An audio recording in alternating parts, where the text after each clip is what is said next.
Maging updated sa mga kaganapan tungkol sa ekstensyon at agrikultura. Agribalitaan. Alamin ang iba't ibang programa at serbisyong ekstensyon. Agrisalitaan. At tunghayan ang mga kaaba-abang na kaganapang pang-agrikultura. Agri-abangan. Dito lang yan sa inyong provider of extension advice and services in agriculture. This is Ating Kaugnay Podcast.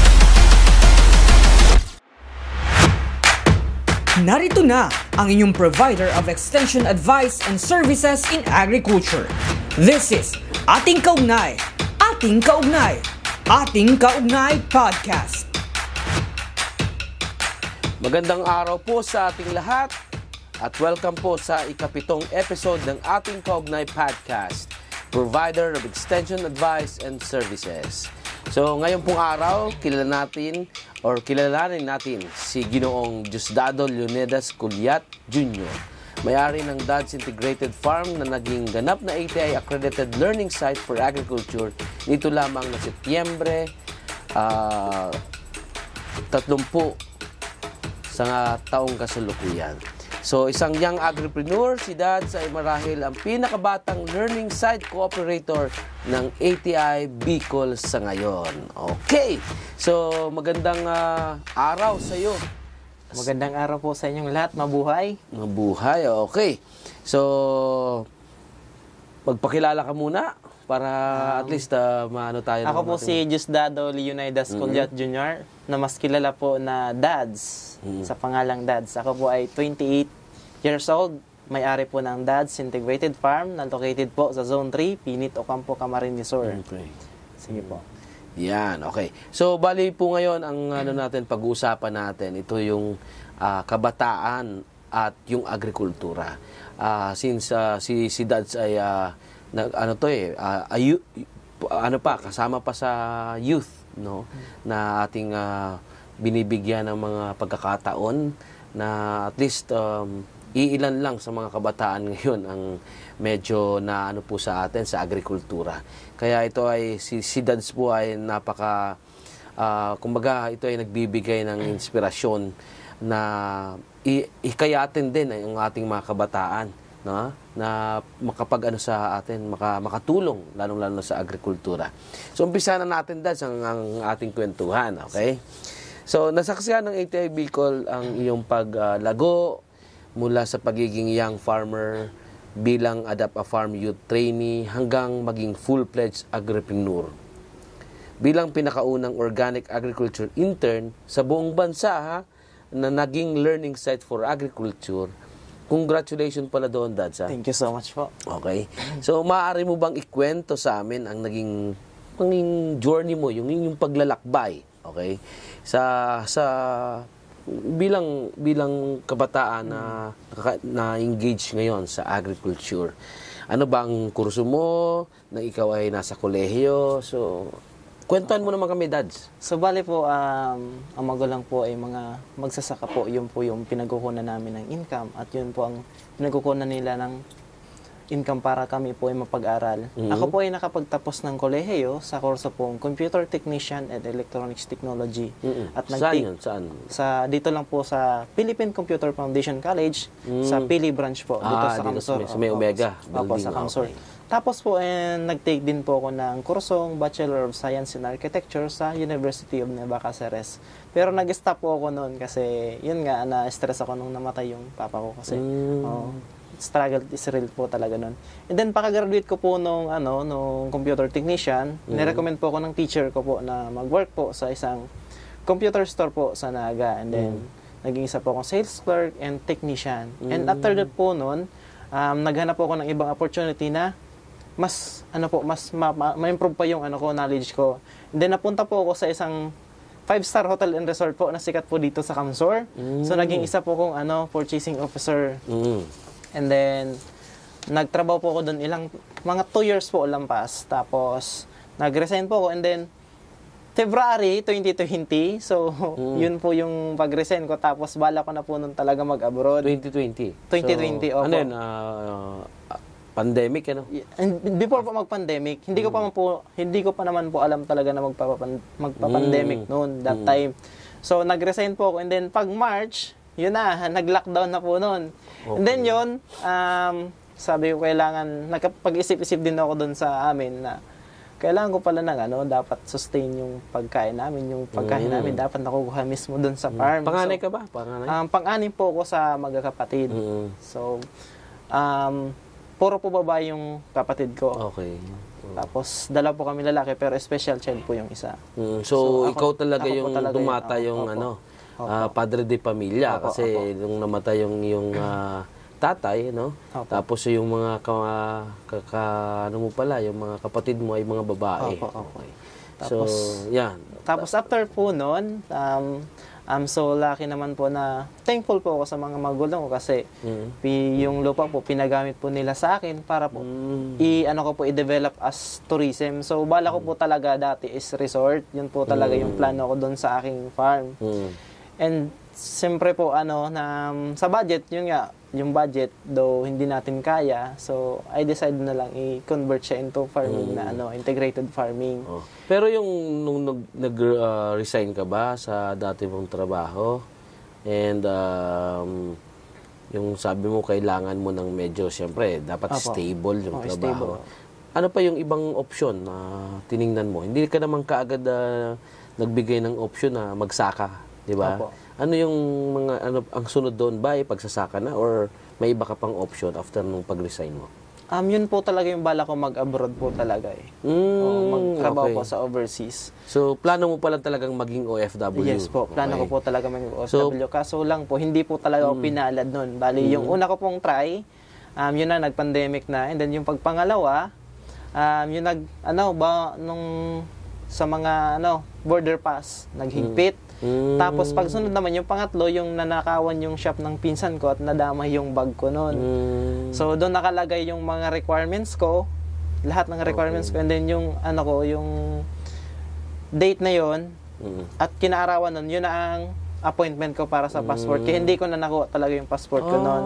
Okay. So parang talagang ikaw ay itinadhana doon sa agrikultura, di ba? So, paano ka nagsimula sa pagiging mo na, yung talagang nag-decide ka na dito na lang ako, na mukhang hindi talaga ako papalarin sa ibang bansa or pumunta kung saan magtrabaho, maging OFW. And then yung sabi mo nga, nung time na inalok na sa'yo ng magulang mo, na gamitin na yung or ikaw na yung mag-manage nung lupain nyo. So, paano yung nag-start? Paano nagsimula? Bali po nung nawala po yung mga requirements ko, umuwi po ako sa bahay noon. So, nagmuni-muni po ako ilang linggo. Bali, weeks tagal, lang. Isang linggo lang naman pala. Isang linggo lang. Then, after noon, magsisimula na akong design ko noon sa landscaping ko, yung sa fish pond ko na sprout concept, yung mas attractive ngayon sa mga tourist. Bali, yung nag-umpisa pa lang ako noon ay sinaban ako ng coordinator ko for each club. Pero nakuha mo yung sinasabi mong technology yun, parang yung sprout concept saan mo yun na kasi di ba hindi ka naman sa agriculture, nagtatrabaho ka sa hotel kung saan, di ba, tapos biglang nag-decide ka noon. Saan mo yun nakita yung concept na yun na gawin mo yung sinasabi mong bali po kasi yung mga sideline ko nun ay isa po akong landscape designer. So hindi na sa akin bago yung mag-design ng isang design sa landscaping. So I decide na gusto ko mas makikilala ko dito sa design na to. So ibig sabihin, parang may kwento yung mga ganun mong ideya pagdating sa agriculture, ang isa doon na pinagkukunan mo ng siguro inspirasyon or kung bakit meron kang ideyang gano'n, it is because 4-H'er ka. Yes po. Okay. Sige. Bali po nakilala po nila ako noon nung pag-start ko noon 1 week sa farm ko, pag-landscape ko noon. Nag-message sa akin yung coordinator ko sa Ocampo 4-H Club. So, minessage ako na mayroon training sa youth camp. Yeah. Yes, sabi ko, sige po, mag-train po ako. Tapos 3 araw yun, stay in ka kung gusto mo. Pero pwede ka naman umuwi kasi malapit lang naman. So, yun na, nag-training po ako doon. And then, madami po ako nakilalang mga young farmers din na mga successful din. And then, also yung mga coordinator po from ibang province. So, high school ka pa lang ba? Ay 4-H ka na? Hindi po. Ano ka nakapag sa 4-H? Yun na po yung pag-umpisa ko ng pag-youth camp noong 2022. Yung na-invite ka? Yun ang invite ako. Okay. Kasi hindi ko pa naman po talaga yun alam talaga totally. So, sabi ko, ano po ba yung 4-H? So, I try to train. Then, doon na magsimula. Tapos, nag-focus ako doon sa pag-landscape ng fish pond. And ilang months, nabigyan ako opportunity na mag-train sa Adapt a Farm Youth Program noong October 3, 2022. Tapos, isang buwan po yun dito sa ATI kami nag-train. Madami po sa aming tinuro. Full package na po kasi si ATI pag nagtitraining. From crops, livestock, ruminants, at hanggang po sa digital marketing, and also yung mga record keeping po at paggawa ng proposal. So, and then after po nun, in-apply ko na po yun sa farm pakagraduate po namin noong October 31. Pakatapos po na in-apply ko nun sa farm, at maganda po yung naging epekto. Tapos, pinatuloy ko na po yung pag-develop. Until naman po, habang nag-develop po ako at nag-produce, nabigyan naman po ako ng opportunity na mag-train sa Youth Scholarship Grant on Organic Farming. Ito na po yung kasalukuyan na training ngayon. So, bali po talaga, tinanggihan ko po yan si Ma'am Justin talaga sa nung sabi niya sa akin, gusto mo mag-train dito sa internship? Sabi ko sa kanya, Ma'am, hindi po ako makapag-commit kasi maganda yung production ko, sir. Tapos may market na po ako na build.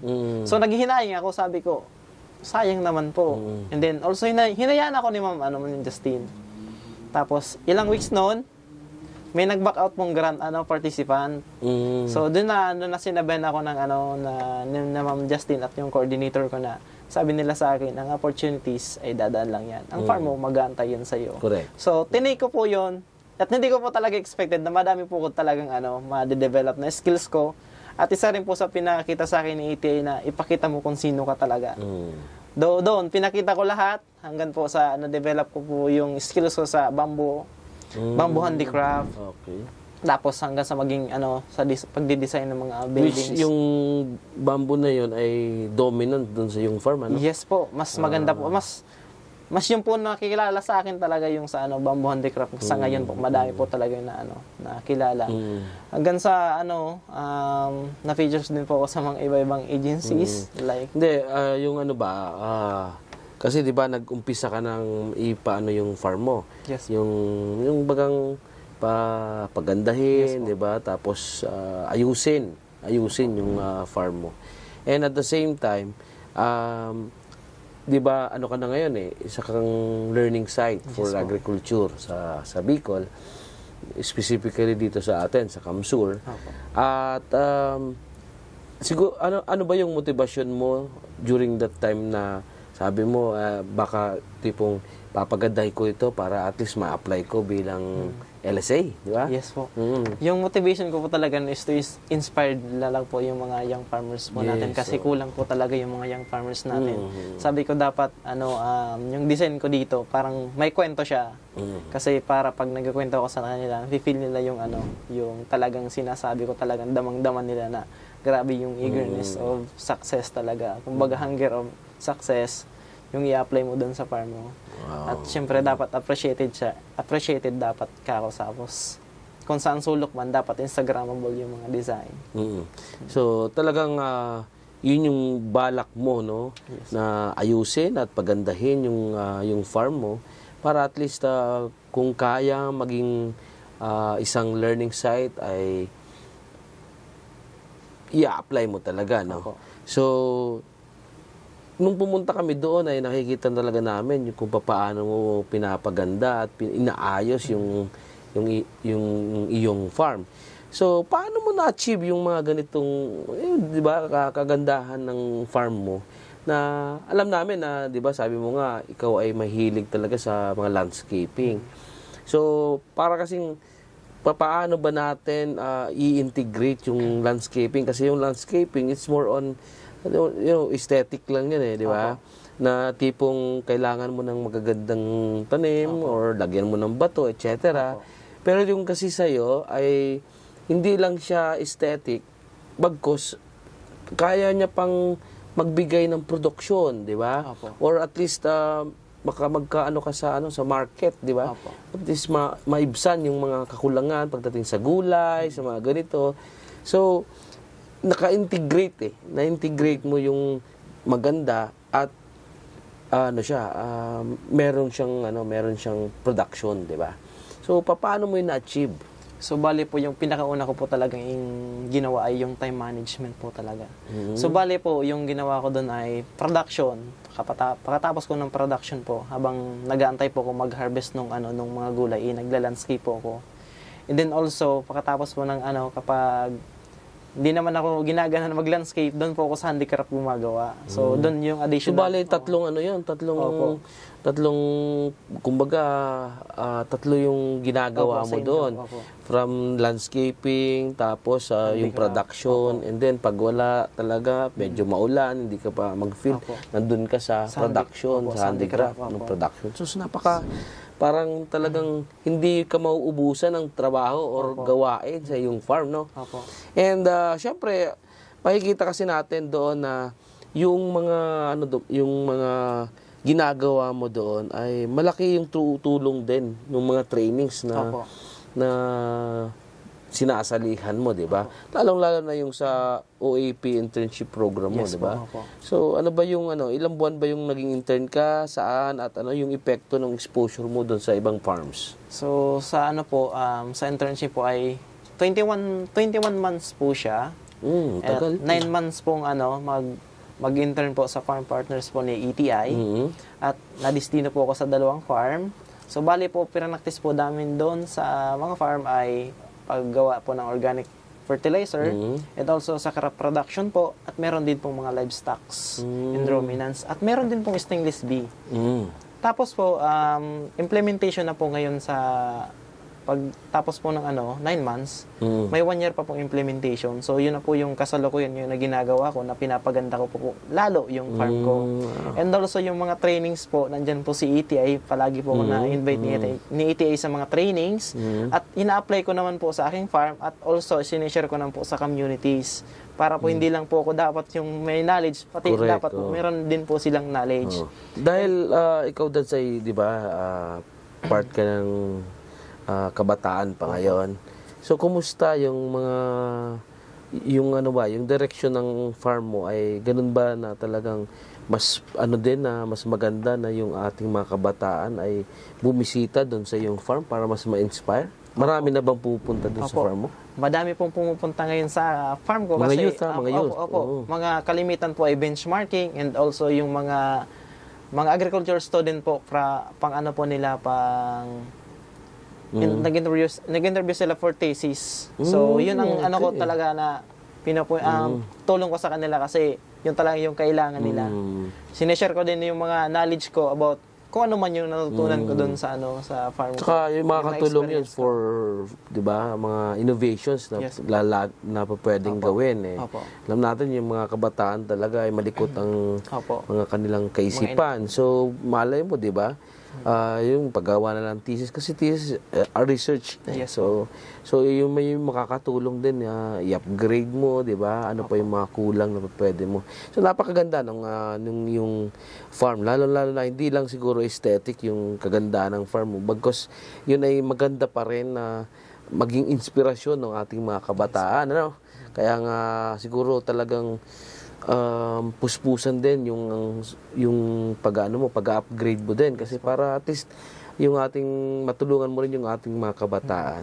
Aside from ATI, syempre kami nandiyan na kami lagi para sa iyo, and then we really want to help you, especially ang mo is nasa youth sector pa eh. So ano pa mga ahensya o ng pamahalaan ang nakatulong sa iyo sa paglago mo? nandyan po si National Organic Agriculture Program, si Bureau of Agriculture Fisheries Standards, si BAPS po yung magsi-certified po sa akin ngayon Wow, na nice. na organic agriculture practitioner. So on process po yung ko yung ginagawa ngayon. Siyempre, yung DA natin, no? Yes, opo, si DA, 5. si DA Bicol. And also po nandyan po si DTI Yeah, Opo. lalo na sa yung mga sa product po, opo. craft, no? Sa Yes po. bamboo craft. Tapos, sa ngayon po ay sumusupport po rin sa akin si Department of Tourism. Para DOT. sa farm tourism po.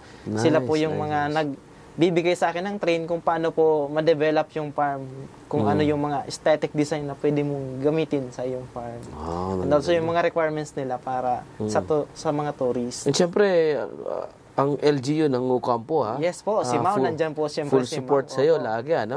Very supportive po yung namin ngayon, yung Municipal Agriculturist Office. Ganda, ganda. Dami na, no? So, siguro, later on, marami pang mga ahensya ng pamahalaan ang magkakaroon ng engagement sa iyo at ikaw sa kanila, di ba? Yes po. So, ano ang kasalukuyan ng mga activities mo ngayon na ginagawa sa iyong farm? At ano yung mga future plan mo para sa sarili mo, sa farm, at siyempre sa komunidad. Lalong-lalo na doon sa sektor ng kabataan. Yes po. So, umpisan muna natin doon sa mga activities ngayon ng farm mo. Sa farm Ano, po. ano ba yung So, nandun ngayon at ano yung, kumbaga may pupunta doon, ano yung ini-offer mo sa kanila?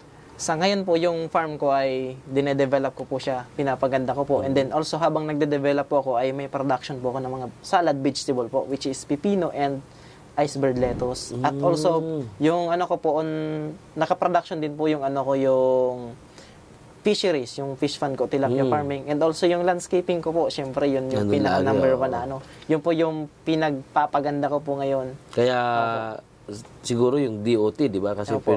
kumbaga pinaghahandaan mo yung pagiging farm Yes tourism po. mo, Yes ano? po. At also yung pinaghahandaan ko rin po ngayon yung pag na-certified ako as organic agriculture practitioner.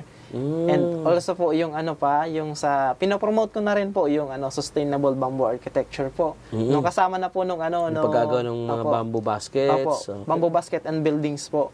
So meron na po akong ginagawa ngayon yung pinakamalaki ko pong building sa 48 square meter, 1 story, isa lang pong palapag, tapos siya, leaves concept ang niya. Oo. Ang pinaka main materials nun ay bamboo. Bamboo po and nipa yung nice, ginawa ko na. Saan yun? Saan yun, Dads? Yun na po yung sa farm ko po mismo, tapos yung training hall ko na po talaga So yun. parang model mo Yes yun? po, opo. Yung ginagawa Opo. mong yun? Kumbaga magiging marketing channel ko po talaga is yung farm ko. And also sa vegetable naman po, pick and pay po talaga yung ko. Tapos nag-deliver din po ako sa mga customers. Oh, sipag, ha? Opo. Oo. Ano pa yung ibang mga technology na meron ka?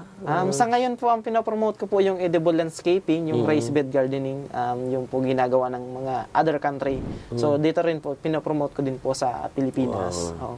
Tapos po, meron din po wood vinegar or mokosako po. Yun po ang maganda po kasi yung gamitin as insect repellent and insecticide at hindi po siya pinagbabawal ng BAPS. So, non-prohibited po talaga siya. So, Mokosako technology. Yes ano? po. Okay. So, ang dami pala, no? Daming activity na pwedeng masaksiyan sa Opo. iyong farm. So, ano naman yung mga future plan mo para sa sarili mo muna bilang isang kabataan at ngayon, sinasabi natin na ikaw ngayon ang padre di pamilya, di ba? Kasi nga, ikaw yung lalaki lang at nakakatanda, no? Kasi mga kapatid mo ay babae. So, sa sarili mo, anong plano mo? May plano ka rin bang mag-asawa? Or, Siyempre, meron. Okay, di ba? So, mga ganun, sa sarili. Ano pa yung mga future plan mo rin sa farm? At yung panghuli ay yung sa community. Sa community, sige po. Lalong-lalo na sa mga kabataan. Yes po. Yung para sa akin po, syempre, sustainable yung income ko, and then also mapaganda ko yung farm ko, syempre. Tapos ma-full develop ko siya para sustainable yung income and production. Tsaka ka mag-aasawa. Yes, sir, syempre. Okay. Tapos, So, yun ang plano mo sa sarili mo, no? tapos Okay. sa pati na po sa farm, same din. Tapos Mag-asawa sa farm? Ay, hindi. Yung ano. Okay. So yung sa sarili mo hanggang sa, siyempre, Halos mag-settle magka-combine down na, ka rin. combine And na then, yun, doon sa farm mo ay, di ba, sabi mo kanina na nag-a-apply ka ng farm tourism. Yes, po. At siguro talagang kasama doon yung sinasabi mong building Yes po. na using the bamboo and the nipa. Sustainable bamboo architecture. Okay, that's nice. And siyempre, ito ngayon, sa kabataan naman. Sa komunidad mo na lang. Sa Oo. komunidad at kabataan. So, sa lalo ngayon, yung lugar nyo ay marami atang mga kabataan. Madami doon, po talaga. Sa ngayon po, pinopromote ko sa kanila yung agriculture. Yung po talaga yung images na dapat tayo muna yung makitaan nila ng ng success bago sila maniwala May sa atin. na-involve na ba? Marami na po. Sa ngayon po, meron din po participant para doon sa amin na nag-training din po ngayon sa Adapt Farm Youth. So, That's good. yun po yung mine-mentor ko. And then also madami pa rin pong mga kabataan na mine-mentor ko rin to engage in agriculture. And syempre, pinopromote ko rin po yung mga new technologies na pwede nilang mapagkakitaan like livelihood training program na yung bamboo handicrafts and also yung mga production nga of vegetable na pwede nilang gamitin sa kanilang bakuran, yung mga urban gardening. Oo. And also yung sa community po ay palagi po nila in-invite as trainer sa vegetable production po and also sa livelihood training program sa bamboo handicraft. At lalo na po ngayon, may pinopromote ako ngayon na yucca plants handicraft. So, siya? Opo. Yung new technology ko po siya ngayon. Ano po siya? From ornamental plants po talaga ang yucca. Okay. Ornamental plants po siya. Tapos ginagawa po siya. Mukhang maganda yun. Magandang. Siguro next na natin, i-invite pa rin natin si Dads. Pero pag-usapan naman natin yung technology mo. Yes po. Diba? Ganda kasi yung like sa bamboo, yung bago mo, yung sayo, Yucca plants. Yucca plants na yun ay from the leaves, no? Opo, from the leaves. Paano, di natin yun alam eh. Hindi ko alam kung ano yun eh. Yucca yun eh. Pero alam ko yoga eh. Hindi yucca. Anyway, tapos yung mukosako mo, although yung mukosako ay naririnig na yun, Yes po. pero hindi pa siya ganun ka, kumbaga, sikat pagdating yung technology yun. Kasi nga, iba rin kasi yung dapat na raw mat, no? Na siguro meron ka. Bamboo. From yung mga scrap materials ko po on bamboo. Tapos diba? yung mga niyog po namin yun ang ginagawa. Yeah, okay. So next time i-ano namin ikaw Sige. sa naman na 'yon. Sa mga ganong technology naman, 'di ba? Parang nakakatuwa and at the same time bago. Saka yung mo naman kasi ay 'di ba, tipong kung anong nandyan, yun yung ginagamit mo. Resourceful. Yan, okay. So Dads, nabalitaan ko na na-interview ka rin ng Yes, po. ATI, ng ating ATI Deputy Director na si Ma'am Niet, na dun sa kanyang radio program sa DZRH, okay, na Agri Ascenso. Diba? Naging exhibitor ka na ng iba't ibang trade fairs. Ito marahil ang sinyales na malayo-layo na ang inyong nararating, di ba?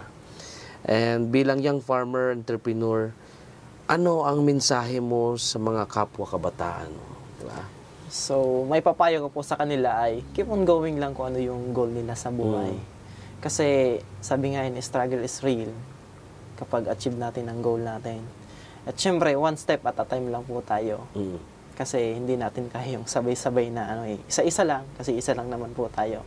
And also po don't stop learnings po kasi marami pong mga tao na mas magaling pa po sa atin na mas makakatulong pa sa atin. So, yun nga don't stop learning. Siyempre, also empty your cup kasi kapag marunong ka na tapos hindi mo pa binawasan yun, so hindi yun madadagdagan. So, patuloy lang po sa buhay. Iyan. Okay, ang ganda ng mensahe mo doon. Ito siguro ang dapat nilang ano yung mensahe na maibibigay mo sa ating mga kabataan na tingnan nila ano yung benepisyo. Ano yung benepisyo ng agrikultura. Sige. So, yun po, napakaganda po talaga sa agriculture kasi very sustainable po talaga yung yung income and also sa production. Pagkatapos po ay makakatulong ka po sa community to produce healthy food sa pang-araw-araw na po na ginagamit nila. And yun lang po. Kung baga talaga, masasabi mo bang may pera? Yes po, may pera sa agriculture. Okay, so maraming salamat, Dads. Thank you so much. So, dati, pag sinabi nating farmer, ang typical na taong may isip natin ay ang traditional na magsasaka at matured na magsasaka, di ba? Pero dahil sa partisipasyon ng kabataan ngayon tulad ni Dads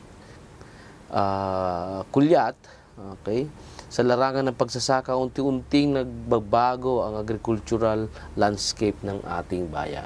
Okay?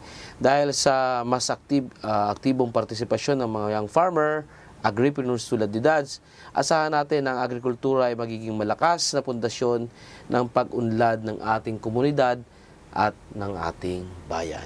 So maraming salamat again sa iyong pagpapaunlak sa amin, Dads. Sabi ko nga, i-invite pa rin namin ikaw sa mga susunod naming mga podcast para naman pag-usapan natin yung teknolohiya na mismo, diba? Na pwede nating i-share sa ating mga kabataan, diba?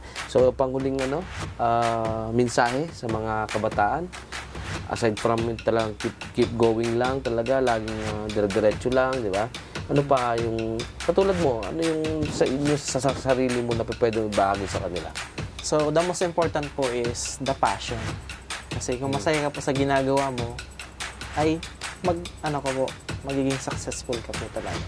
Okay. So, yan nga, sabi ni Bads, kailangan meron tayong passion. Lalong-lalo na pagdating sa agrikultura. Okay. So, maraming salamat po sa inyong pagantabay sa ating ikapitong episode ng ating Kaugnay Podcast, provider of extension, advice, and services. Again, ito po si Kuya Mike. Maraming salamat po at magandang araw sa inyong lahat.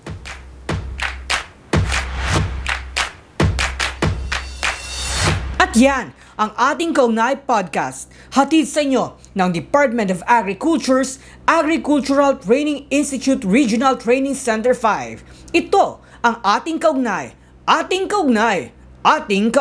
Podcast.